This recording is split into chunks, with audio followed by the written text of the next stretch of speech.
2, 1. Hello, everyone, and welcome to the 103rd episode of the Atlas Society Asks. My name is Jennifer Grossman. I go by JAG. I identify as JAG. I'm the CEO of the Atlas Society. We're the leading nonprofit organization introducing young people to the ideas of Ayn Rand in fun, creative ways like graphic novels and animated videos. Today, we are joined by Buck Angel. Before I even get into introducing my guest, I wanted to remind those of you who are joining us on Zoom, on Facebook, on Instagram, Twitter, LinkedIn, YouTube. Go ahead and start typing in your questions. Keep them short. We will get to as many of them as we can. So my guest today, Buck Angel, is an entrepreneur and an educator. Born biologically female, he struggled with gender dysphoria before transitioning as a transsexual man. For decades, he's worked to affirm sexual freedom, but has a nuanced view of some of what he sees as the excesses of transgender activism today. So Buck, welcome again. Thanks for joining us. Right on. Thanks for having me. It's a great intro. It's actually right on. So thank you. Awesome. All right. Well, I'm a big fan of biographies, so I would love to start from the beginning. You have a fascinating story. So please tell us a little bit about your childhood, your experience with gender dysphoria, your family's response, as well as what your life was like before you transitioned to living as a male. Well, thanks so much for asking that. So I am a biological female born 59. I'll be 60 in June, 60 years ago. It's crazy that I'm alive. So to be honest with you, I always felt male, whatever that even means. But, you know, when I talk to my parents, it's like I was a little tomboy. We used to call it tomboys when girls acted like boys. And, you know, I always wanted to do the boy things, boy. And, you know, pretty much I had a great childhood. I will be honest with you. My parents were amazing. And, you know, this is in the 60s and 70s. And I just had regular child stuff, but nothing that really I would say was anything a part of my gender dysphoria, because my parents were super cool about it. And they just let me be that boy, you know, they let me be Buck. It wasn't a big deal. It wasn't really until I think high school, or maybe even prior to high school, where things just didn't feel right. Because what happens is you start growing into your body, and the things that I thought I was a boy, things were coming to my body like a girl. So that's where the gender dysphoria really started, when my puberty started happening at late. I started at 16 years old in my puberty. So menstruation and breast growing and the uncomfortability with my body. Now, not to say that that immediately means you're trans. It just meant that I would have this uncomfortable dysphoric space. Back in the 60s and 70s and 80s, we didn't talk about these things. There wasn't any help. You know, you were just relegated to, maybe you're just a gay woman, or maybe you're just gay. But that being said, I did a ton of therapy. My parents put me in psychiatric help. I had a couple suicide attempts, alcoholism, drug addiction, homelessness. I could just go on and on and on. And then, you know, my parents really tried. They tried as hard as they could. They didn't have internet. Eventually, you know, my parents couldn't deal with me anymore and just sort of on some level cut me loose. And I don't blame them in any way, shape, or form. My parents really are amazing people. Without them cutting me loose, I don't think I would be alive today. So I had to learn how to sort of fend for myself. That being said, I found a therapist who I had a long-term relationship with, about a year and a half. And in that term, she finally realized, well, maybe you are a boy, maybe you're not really a girl. And so how do we deal with this? Prior to any of what you see today, no internet, nothing. So it was really just us going for a year of therapy. And with that, she encouraged me to transition, but it wasn't really a space for me to do that, because it just didn't exist on some level. And I live in Los Angeles, and eventually I found endocrinologist who worked with transgender women. So those are men who become women. And I became his guinea pig. He said to me, dude, you're going to be my guinea pig. I don't know what I'm doing, but, you know, I just need people to understand it is that life-changing experience and that life-saving experience. I didn't have a choice. I just knew that I would want to kill myself always. And so I took that chance. And from there, I took a chance with a doctor to do the removal of my breasts. And the same thing, he said, I don't know what I'm doing, never done this before. And So really fast forward through my transition, I reconnected with my family. And today I have an amazing, beautiful relationship with my parents, my sisters, the world. And it's really come down to me just living in this space of authenticity that makes me feel comfortable to be standing here in front of you or in the world. And that's really to me what my transition is all about. So did you grow up in California? Yes, I did. I was born and raised here and grew up in the San Fernando Valley. I was a valley girl. And so until about the age of 12 or so, you thought of yourself as a boy. Your parents treated you as a boy. Were you able to go to school as a boy or? So that's a great question. And yeah, I was Buck. People called me that, right? But they still knew that I was Laura. Like when they have to do the, the calling of out on the roll call, whatever you call it, right? So there would be turmoil. No doubt, 100%. But I dressed like a boy. Kids would tease me. I got teased left and right. You're really a girl. You're not, that's just normal kid stuff. But I became a fighter, like an actual physical, like I would beat the heck out of people. And that anger came out of me. And it just was there underlying, because it wasn't nice when people would call you names. And, I did get bullied a lot. And I just learned how to sort of maneuver through it by just, on some level fighting back. So how old were you when you met this doctor that helped you with the hormone therapy and then I guess a second doctor that helped you with the surgery? Yeah, so I think my therapist I met around 27 or 28, and that was right around the time I was getting sober. So eventually I did get sober, and I've been sober ever since from drugs and alcohol. But congratulations! Thank you. That big accomplishment. Oh my God, for someone like me, I was slung out on crack, everything. Oh my God, it was a nightmare. That's why I'm saying like sobriety also saved my life. And through the sobriety, my head cleared and I could start to sort of see. So it was around 27 or 28, I think, that I started to see this particular therapist. All right. Now, you prefer the term transsexual to describe yourself as opposed to transgender. And as I shared before we went on, I'm still, getting up to speed on all of the terms. So tell me why you prefer that term. What's the difference and why is it important to you? So today we have something called transgender, and transgender is an umbrella term that encompasses many different types of gender variation, right? It could go anything from somebody who's non-conforming to gender all the way to somebody like me.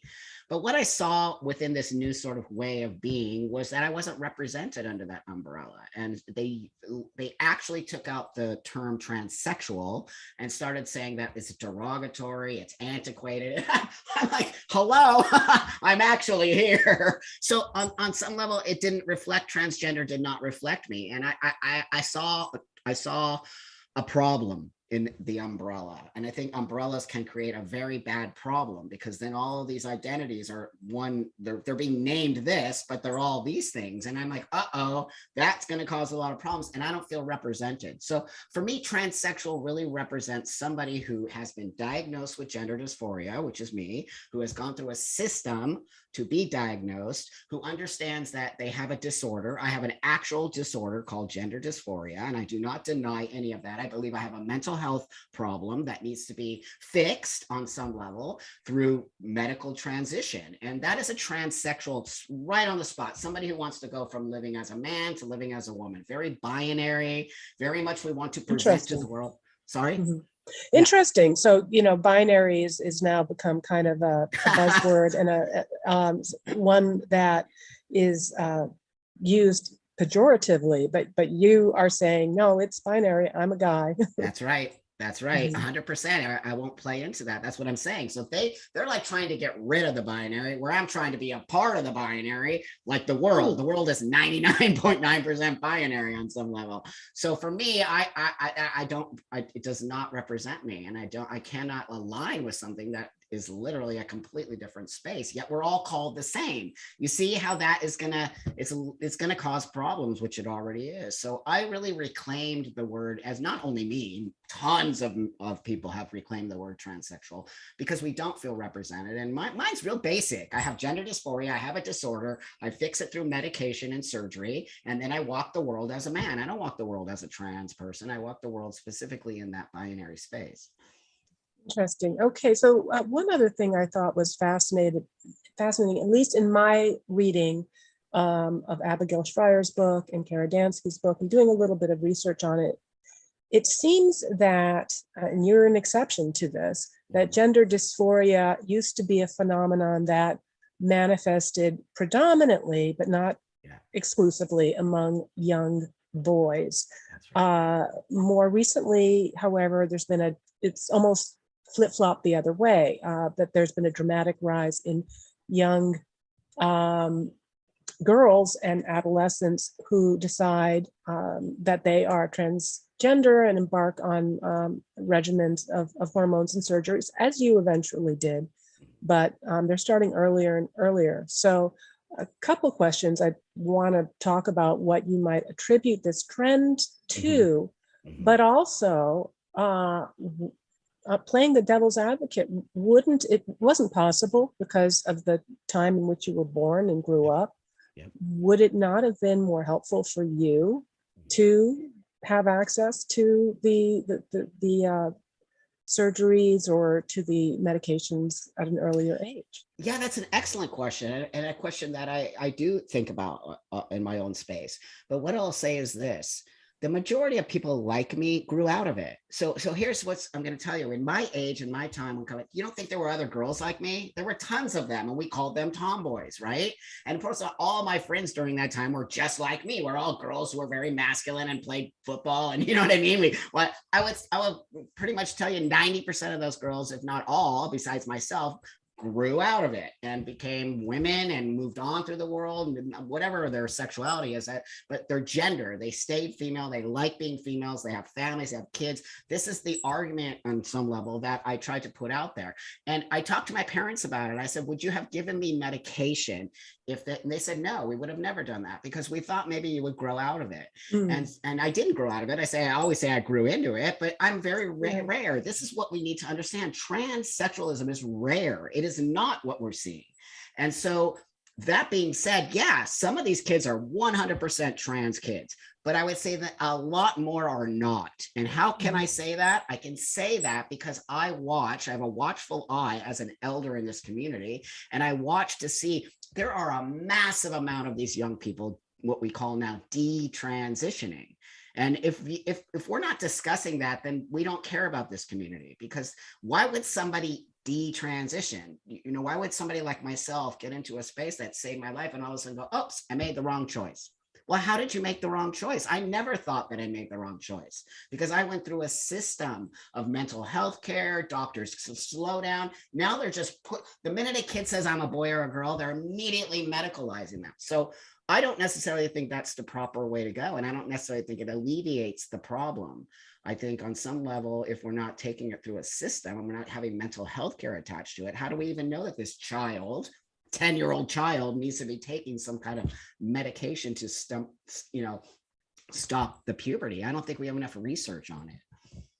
Interesting. So, as you've said, you're seeing probably, I don't know, both girls and biological girls and boys who later decide to detransition. But in seeing just this flip-flop, this large number of young girls and young women who are embarking on this at a much earlier age than you did, what do you attribute that trend to? Is it a change in parenting? Is it social media? Is it, just this kind of almost celebration of neurodivergence? What do you think's going on? Well, I think you hit everything, and I think it's not just one thing. I do think on some level social media plays a huge part in it, because you can just see it. I mean, you can see it. I can sit back and watch it. Kids are celebrating being trans. We're told trans is beautiful. We're told trans is an identity. Remember what I was telling you earlier, the difference between a trans person and a transsexual person. This isn't my identity. Yes, I am a transsexual man, but it is not my identity choice. These kids are identifying as trans, which goes against everything that trans people really wanted to do. We mostly want to assimilate back into the world. So I don't understand this choice of trans as if it's this new, choice to be. And that's why I also don't relate. So for me, it's this new identity that these kids are taking on because they're dealing with life. Let's be honest here. Life is not easy, especially when you're 16.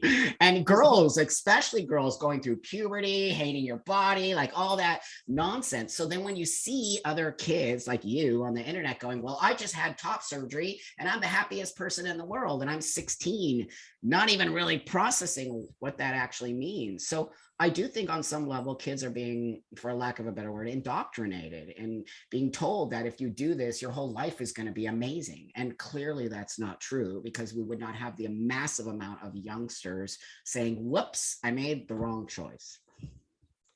All right, well, we're going to get to some audience questions in a bit, and I'm going to see if we can get to anything that we can disagree on. Awesome. It's too boring if we agree on too much. So yeah, one of the contentious issues is are these legal developments which allow biological males access to women's sports, to a range of women's facilities, restrooms, prisons, etc. But as you and I were discussing earlier, I would be alarmed if you were to come into my dressing room, at the spa. And I can't imagine you have issues going to male facilities. So, but tell us a little bit about that, because I do think there are some legitimate concerns. Oh, there's 100% legitimate concerns. And so here's what I'm going to say. I made an effort to look this way. Okay. I look male. I don't think that you would ever think that I was a biological female. And that's the whole point. So I can actually go into the men's room anywhere across the world, in the locker room, and even be naked. And, for the people out there who don't know, I don't have what we call bottom surgery. So I still do have the female genitalia. But that being said, I can pretty much go anywhere and walk around anywhere because I make an effort to what we call pass. And so what I want to say is, when there's people in my community who choose not to pass in the binary, well, then that's your choice, 100%. And I respect that, but you can't act as if people are just going to be okay about it, because they're not. A woman is going to say, I'm not comfortable with you in here because you're a biological male and you still look like a biological male. So I don't, the argument seems so insane to me, because it really is disrespectful on some level. We are a small group of people. Trans is teeny weeny compared to the rest of the world. So how are we now coming in and saying, wait a minute here, we need all these rights and you guys can just move over? It's never going to work that way. So here's what I think we need to have a real conversation and stop skipping around it and stop saying like, oh, well, those are trans women, they should be allowed. No. It doesn't work that way. These trans women, some of them are pretty insane as well. The ones I have seen going into women's room and flashing and taking pictures. I've seen the actual things. We can't have this if we expect the world to sort of understand that we want to be a part of. We need to coexist in the world. We don't need to take over the world. And so I think I'm in agreement that some women are not comfortable with it because of what they're seeing. Men are comfortable with me because I look like a dude, and I don't have any issue. Like, I'm not pushing against them, if that makes sense. And I do have issues with us not sort of understanding the other side of the story and hearing women say, I'm not comfortable with it. Then how do we make us so that we can coexist with you instead of running over you?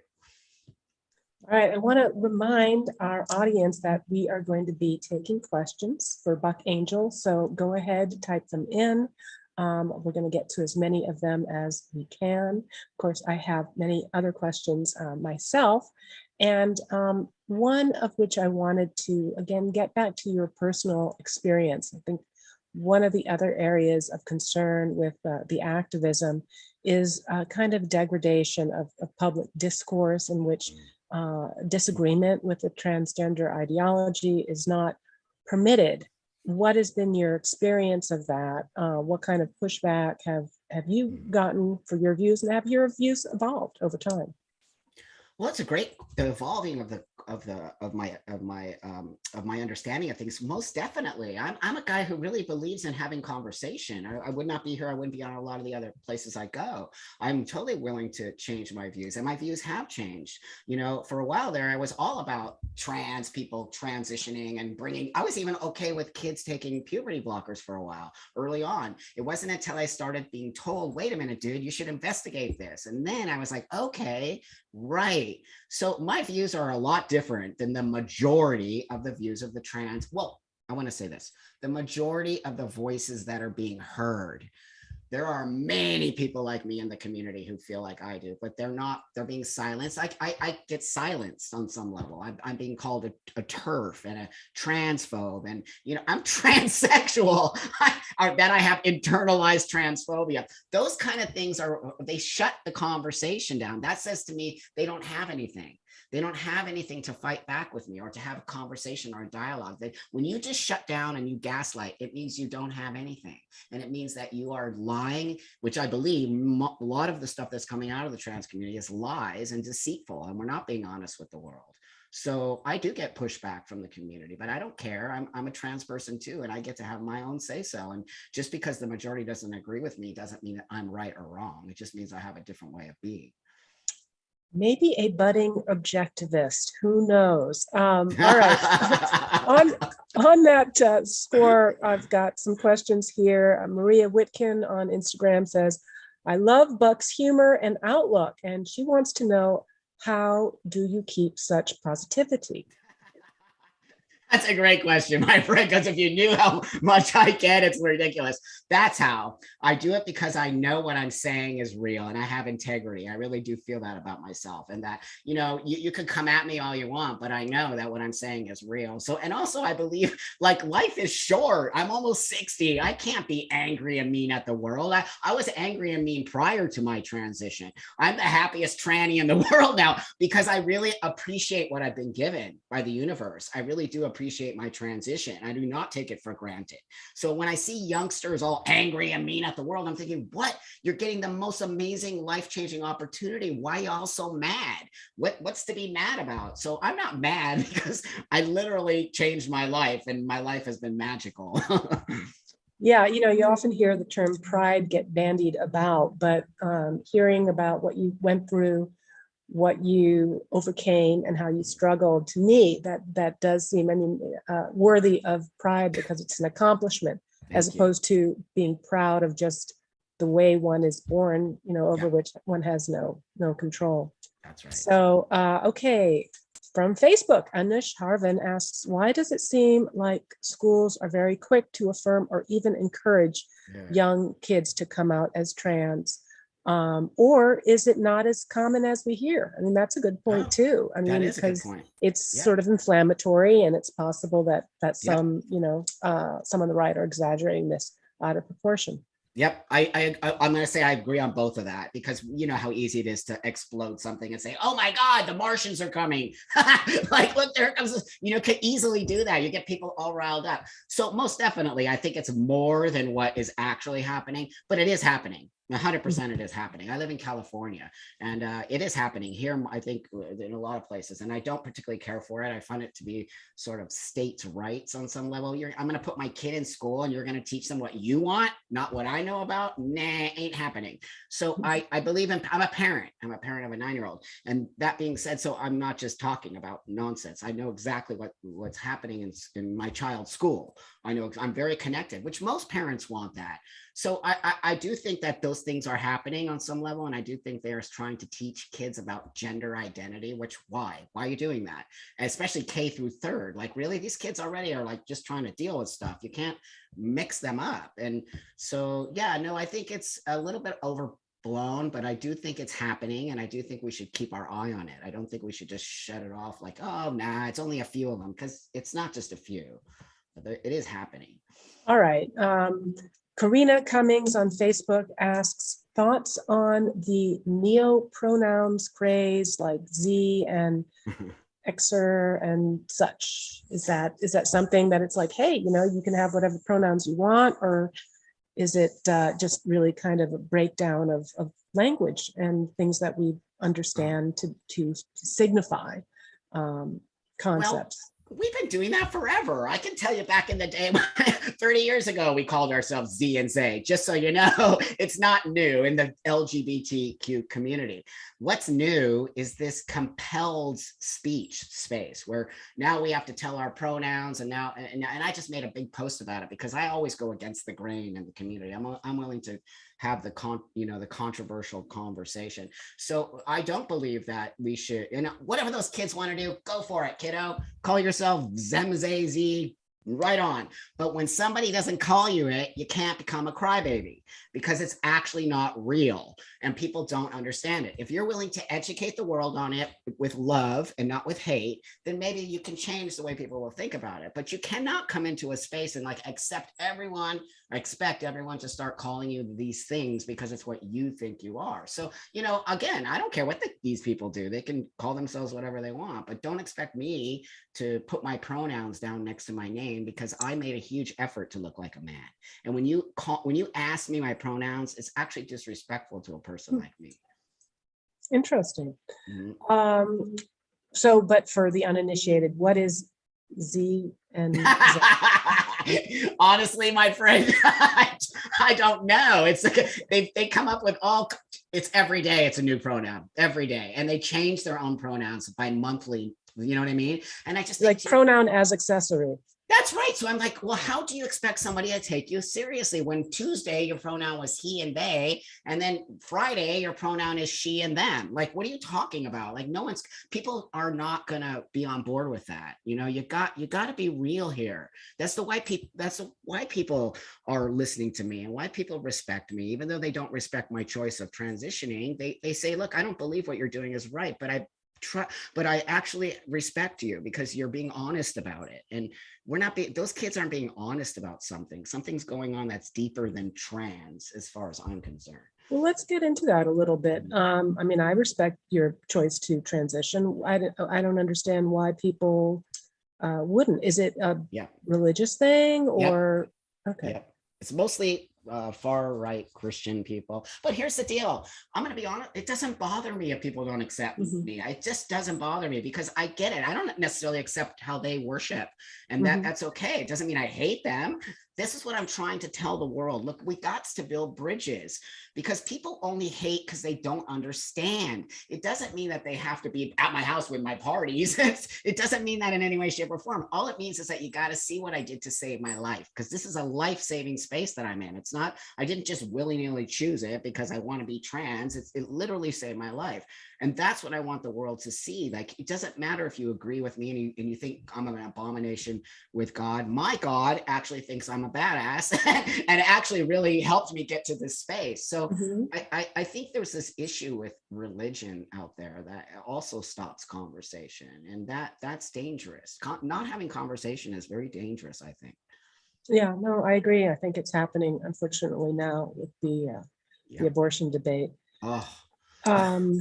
So, okay. Also, Facebook, Baxter Genning says, Buck, you argued last week on a group debate with Destiny. I'm not sure who Destiny is.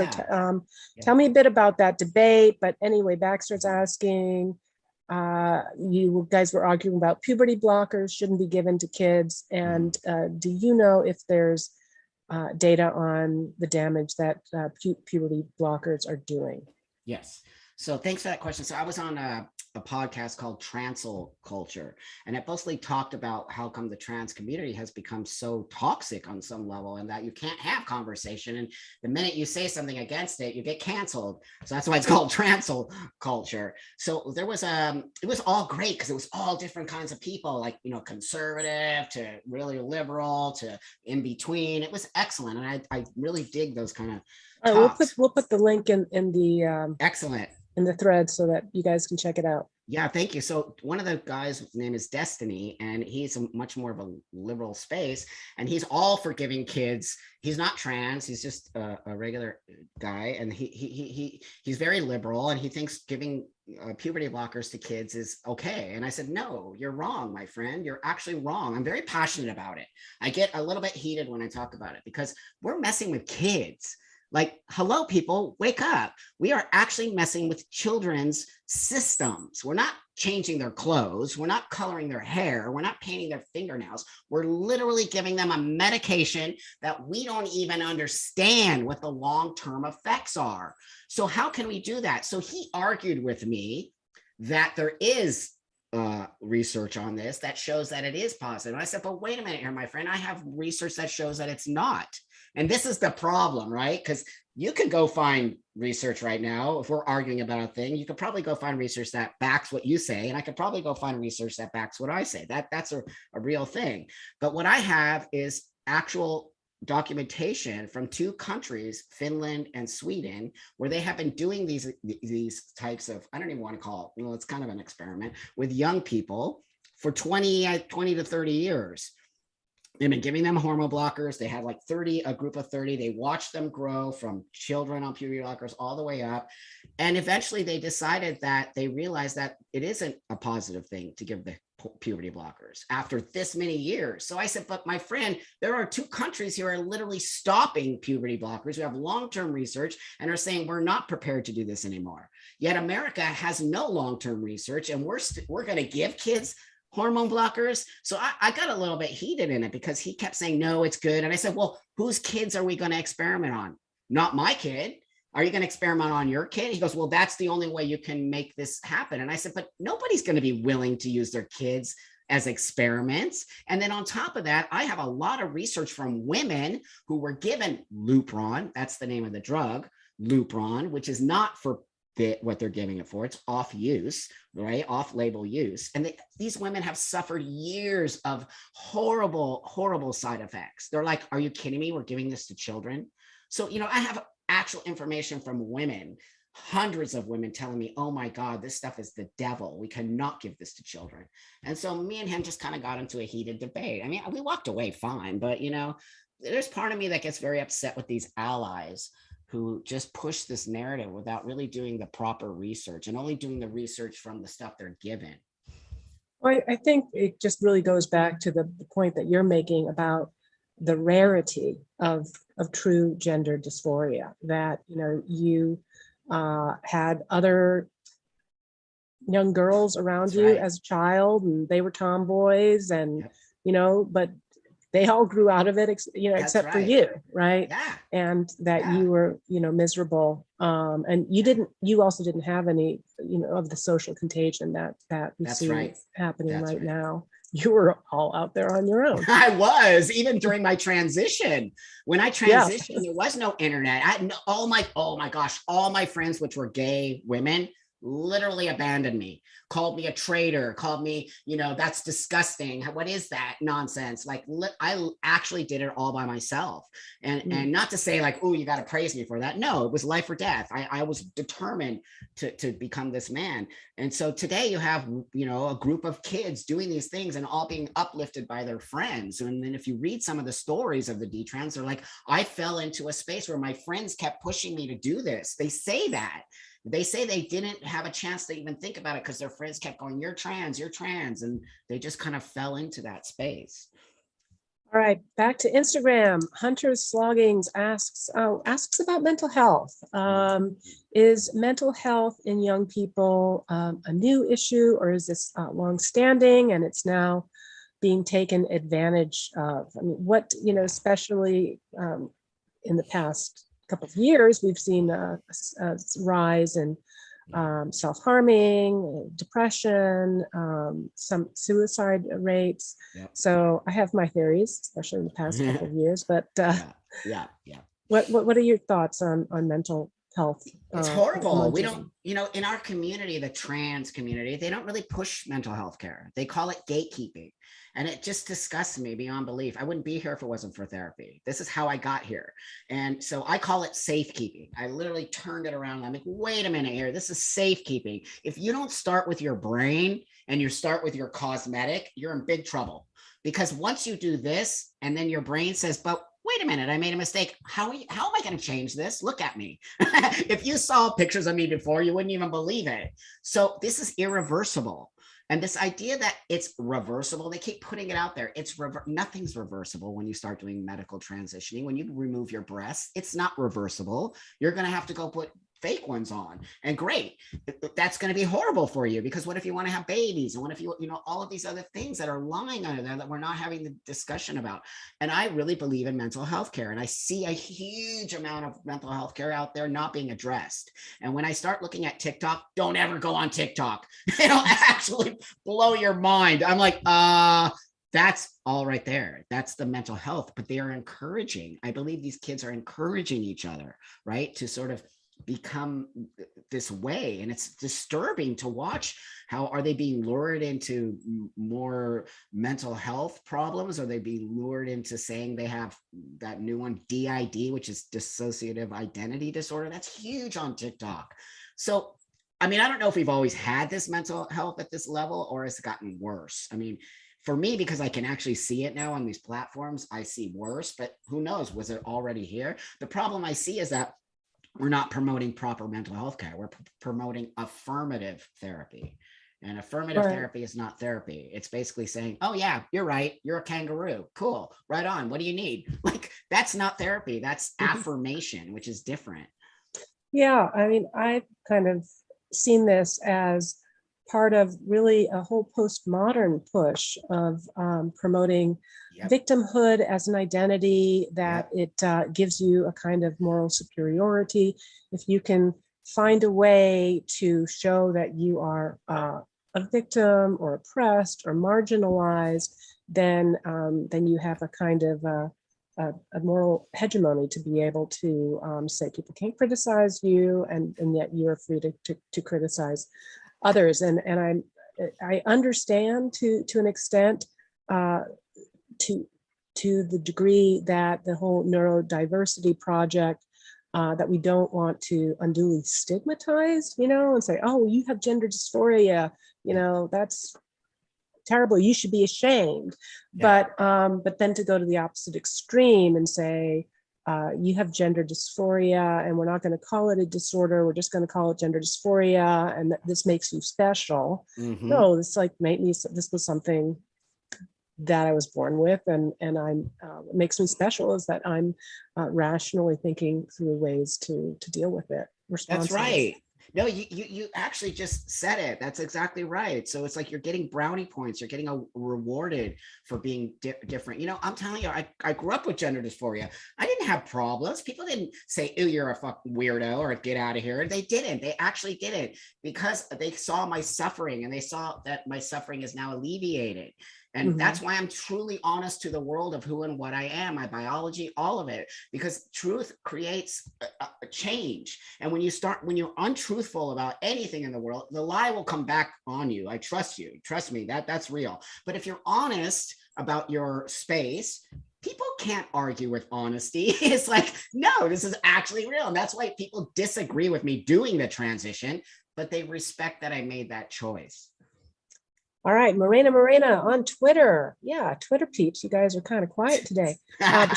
She wants to know, kind of a personal question, but you're putting it all out there. So did you ever consider bottom surgery, or is there a reason that you didn't do it? And I'll acknowledge, I was wondering, was it a question of just the medical technology at the time, or what? So great question. I want to say that too. I'm open to any question. So I'm not embarrassed or anything to talk about whatever you all want to talk about. So that being said, of course, I completely thought of getting bottom surgery back in the day, 20, 30 years ago. I mean, it's all what makes you a man. Your penis makes you a man. So it was like really ingrained in my brain that I needed to have a penis. And, you know, the small amount of trans guys that were out there, we were all looking to get penises. But to be honest with you, I didn't see what I wanted. Like it just wasn't there. The amount of surgery you have to cut, you know, back in the day, and they still do the surgery where they cut the arm, they take the tendon out, they do a huge amount of surgery, they take skin from here. And I'm thinking, wow, they're literally I'm gonna have a tattooed penis because I have to take this from my arm. So I'm thinking, no, it wasn't any of that. The bottom line is the choice that I chose not to do was because it didn't operate like a biological man's penis. And I don't need it that bad unless it's going to enhance my life, which it wasn't, because you can't really have sexual relations. You can't have any of the things that a normal, right, biological male could have. So I just opted out because I did not see what I wanted. And it was a difficult choice. I'll be honest with you, so difficult for me. I just cried a lot. I'm like, I'm never going to be a man. And I realized that I don't need it.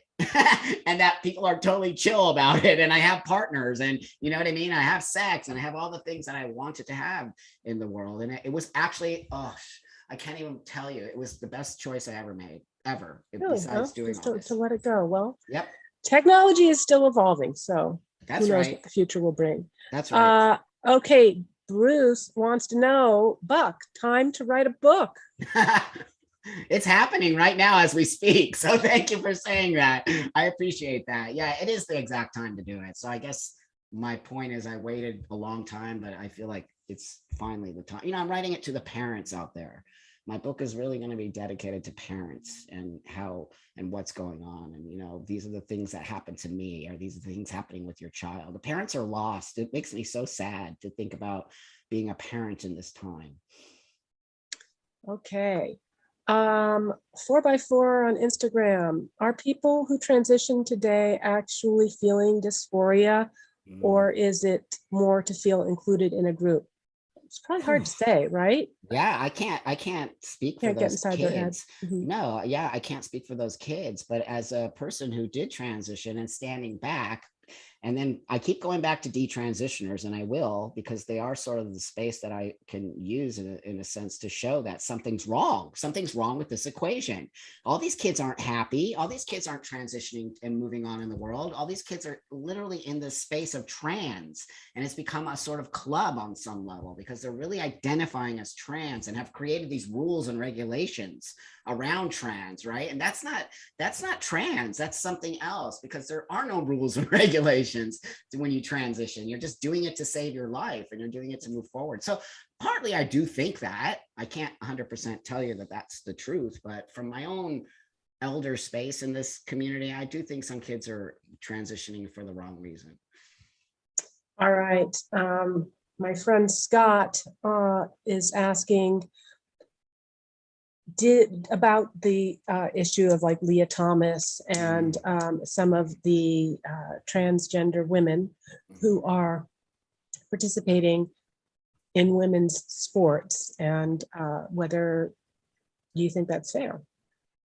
Well, you know, again, this is a very controversial space in our community, and it's horrible because as a person who grew up female and socialized as a female, and actually was a very big athlete as a female, I was really training for the Olympics and really got into a very high ranking space as a female athlete. I will tell you that I don't think that it's fair, and it's obvious. You can just look at it. It's not smoke and mirrors. It's like literally there. So it doesn't mean you're transphobic. I am far from transphobic. It means I'm about fairness. And as a previous living as a female and worked my butt off to get to the space I got to, it is unfair on some level that they'll never get those records back. And so it's upsetting to me that our community isn't being honest about that, right? They're not being honest about it. And like, so what do we need to do about it? Well, what we need to do is figure out how to coexist together. And instead of just running over everybody, we need to like say, hey, wait a minute, do we need to make a trans league? Maybe we do. And there's nothing wrong with that. It's like as if we're denying our transness on some level. We're denying that we're different. We are 100% different than everybody else. And that's something that we need to start having a conversation about. Buck, you are an entrepreneur. You know what? There is a huge, I bet you, if you were to say, I'm going to start trans, I mean, maybe they're out there already, but start your investment firm. The money is going to start Oh, pouring yeah. in. It's there. Money is there. It's a good Right? idea. No, oh my gosh. I mean, I was on Market Watch or something like that. And then I looked and it was like literally telling people to invest in trans surgery. Do you know that?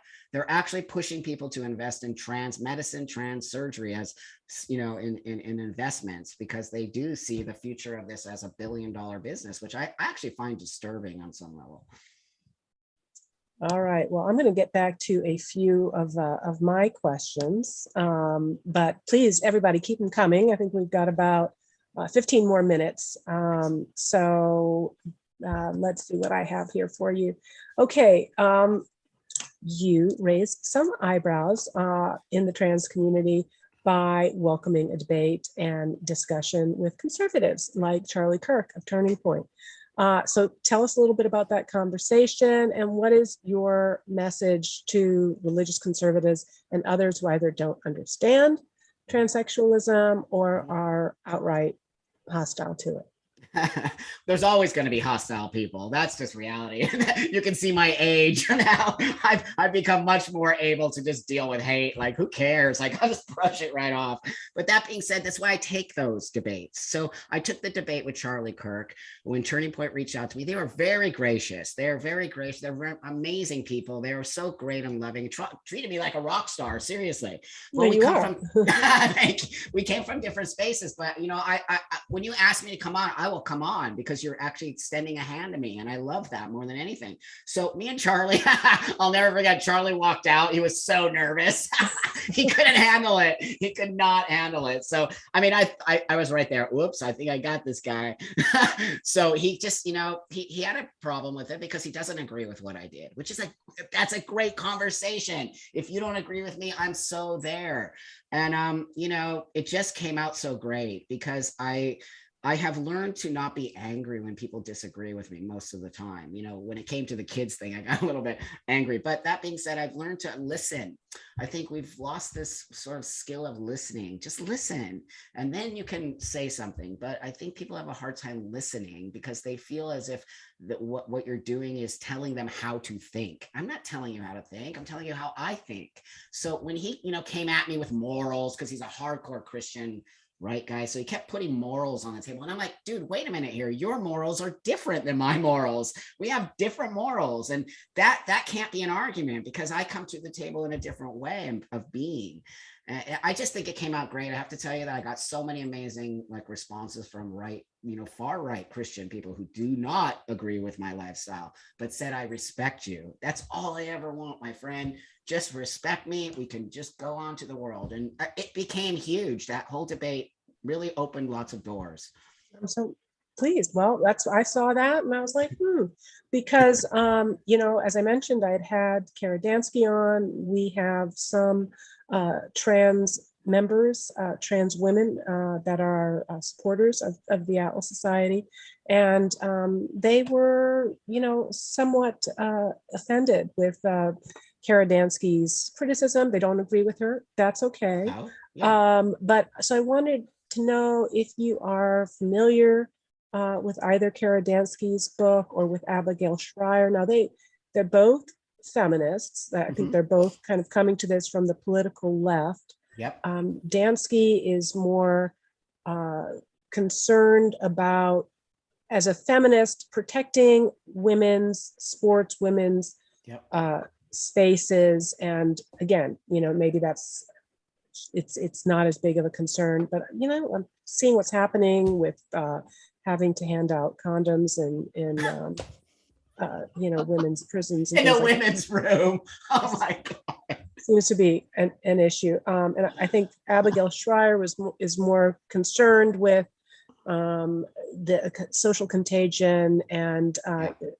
so Dansky's is looking really about the protection of women's spaces, and Schreyer's is looking more about young girls and the irreversible damage that can be done if they transition for the wrong reasons. So So I'm not really 100% familiar with Kara Danskin, is that her name? I'm gonna look her up. But if that's her viewpoint, I respect it, and I think she has every right to talk about that, because why can trans women dominate the conversation? That doesn't make sense to me. Why can't women also have an opinion about what's going on? It doesn't make them transphobic in any way, shape, or form. They're talking about their space. So if a trans woman could say, I don't feel included in this space, and then a woman can't say, I don't feel included in this space, like, it's just so hypocrisy at its finest. If there's anything we can learn about what's going on today, it's hypocrisy. Only one group can say something, but no other group can say it. And it's just like insane to me. So I am all for a person like herself saying, this is how I feel and this is what I think, and I'm not comfortable with these people coming into my space. And how do we, there's nothing wrong with that in any way, shape, or form, because to me it makes us have the conversation, and then we can figure out, well, how can we invite trans women into the space, because it needs to be talked about.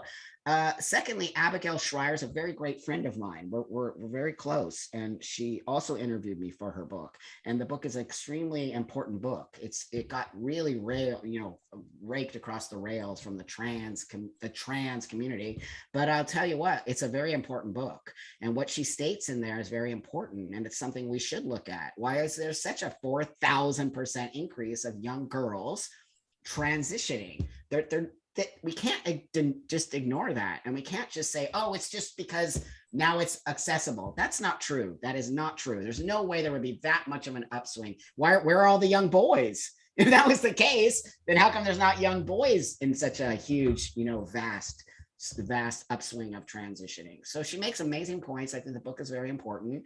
It's not transphobic. It just talks about, why is this happening? And so, there's that conversation shut down again. Everything's transphobic. You can't have a conversation. All right. John McElliott, 24 on Instagram, wants to ask about the surgery, the transition surgery. Mhm. It's very expensive, he would assume, Mhm. right? Not Yep. sure if it's covered Yep. by, Well, so it is. Some insurance companies are starting to cover top surgeries, which is removal of the breast, and some, I think, are starting to maybe pay for bottom surgery. I think it's starting to kind of get its way, and they pay for hormones. Where I came from a space where I had to pay everything out of my pocket. Got it. Yeah. All right. And then let's see, therapy. John Elliott on Twitter is asking, do you think people like therapists, I mean, you've had an amazing therapist who was clearly, was it a female or male? A woman, a gay woman at that. Okay, Yes. ahead of her time, and was able to help you get the help that you needed. Do you feel like that things have swung too far?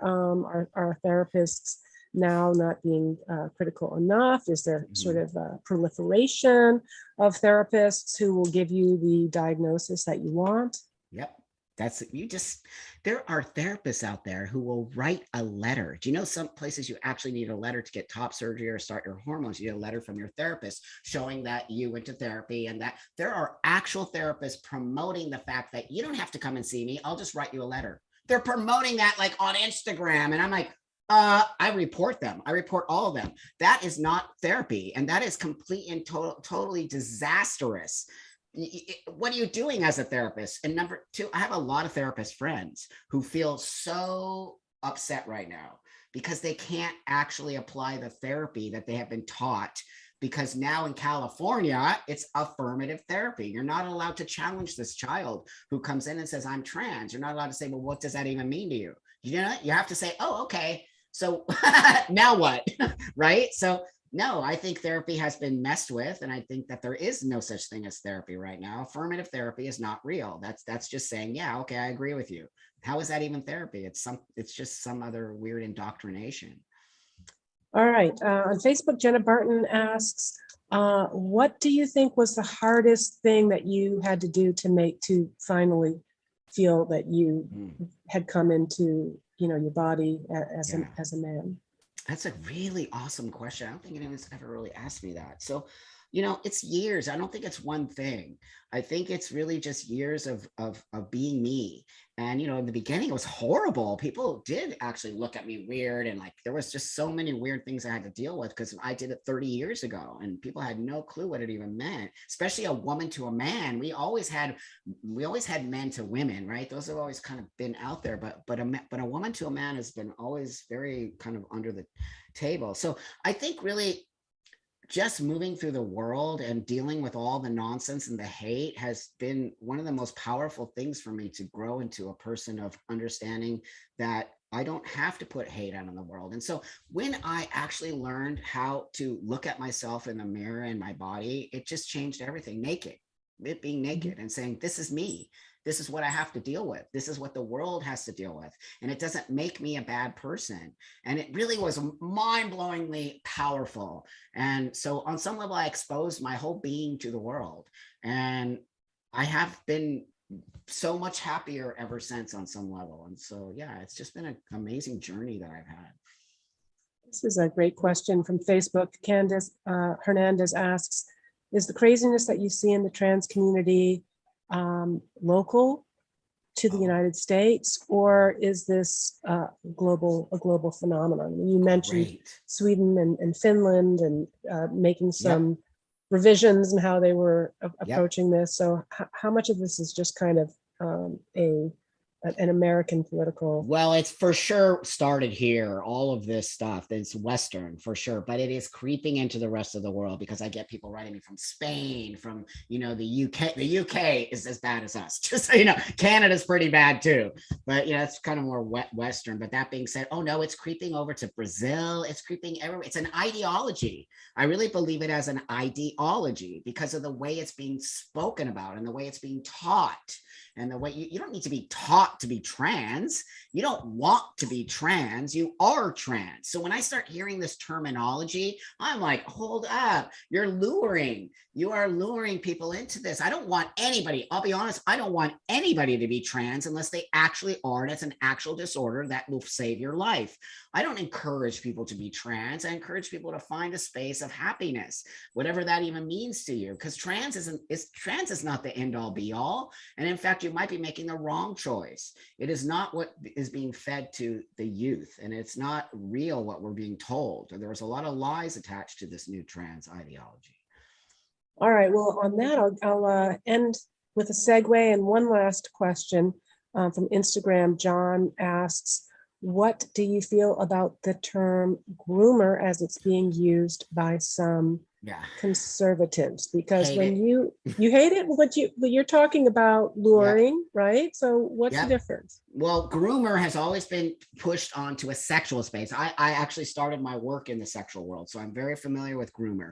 And groomer has always been attached to pedophilia, okay? And pedophilia is a sexual space. It is not just saying, oh, we're all kind of bringing in. So when you start using a word that has always been relegated to a space of weirdos, pedophile, like sexual towards children, that gets to be very dangerous. I get called a groomer, because I talk about my transition and I really try to help young people understand. So I immediately get called a groomer. So that's what I'm saying to you. They're not using it in the same context that it is actually supposed to be. Now, I'm not about kids, being used in sex and none of that, pedophilia, none of that. I'm totally against all of that. So when you start to sort of call me a groomer, you're taking eyes off of the real groomers, okay? Because they're out there and they're doing creepy, weird shit with kids. But I am far from a groomer. And so you see what I'm saying? So what happens is that groomer label gets put onto this new trans space as if we're, definitely people are trying to lure children 100%. But I think the word groomer is a very dangerous space that we're kind of getting into, and you're losing the focus of what that really means. And so we definitely are, I think, on some level dangling there to say, hey, come over here. It's going to be better for you if you're that. But that to me is not necessarily grooming. Okay, so making distinctions between real grooming or trying to entice children into sexual activity, of stuff that you saw in Afghanistan with the Bachabazi and the Chai boys, or child abuse, and then this other aspect of people getting lured into an ideology of feeling belonging and getting confused between what their true actual what their true gender identity is. And also we need to come up with a different word. Yeah, they are on some level luring, but it's not grooming. And that's what we need to sort of understand. Like, it's important that we create a word. It's the same with trans and transsexual, trans, like we just have one word, yet there's all these different things. That's why umbrella terms don't work, and they're very dangerous. All right, well, that is taking us up to almost the top of the hour. Anything else that we missed that you wanted to add? We've got a few requests here. People are going to want, especially at the Atlas Society, some review copies of your book when it comes out. Awesome. I totally appreciate that. Thank you so much. I'll definitely do that. Excellent. Well, great. And what's next for you, Buck? Oh my gosh. Well, the book is a lot because I'm not a writer, you know, I'm more of a public speaker. You know, that's really my position now, is I really travel the world speaking to people. But that being said, the book is really something I'm focusing a lot on. And what I'm doing right now is really working with my mom to create videos to really talk about my transition and when I was young and the things that my mom dealt with, because I think it will really help a lot of parents see things in a way that my mom has the same sort of a way that a lot of parents are dealing with. Well, my mom had to deal with me. It's the same as what people are dealing with today. So I'm working on those kind of things. I'm really trying to get people to have conversation like us. We had such amazing conversation. Well, I really enjoyed it. And I want to thank you for joining us today. Where do we find you? It's the best place to find you. Oh gosh, I'm so easy. Social. Yeah, Twitter, Buck Angel, Instagram, Buck Angel, Facebook is Buck Angel Official, but I'm not really a lot there. I'm more Twitter and Instagram, you'll see more of that. And also my website, Buck Angel, but you know, buckangel.com. But if anyone ever really just reach out, I'm very accessible because I actually care, I do. And if you're really wanting to have a conversation with me, I will be there with you. Great. Well, we will be continuing this. You and I are not that far away. You're in LA, I'm in Malibu. Right. So I look forward to actually meeting you in the flesh. Awesome. I want to thank also everyone who joined us today. Great engagement, really thoughtful questions, and we appreciate it. And if you appreciate the show, if you appreciate the work that we do at the Atlas Society, please consider supporting us with a tax-deductible donation. And we will see you next week when we're going to have Professor Jason Brennan, prolific author of many books, including Why It's Okay to Want to Be Rich, on the show. Right. I love that guy already. All right. Well, thanks, everyone. Take care.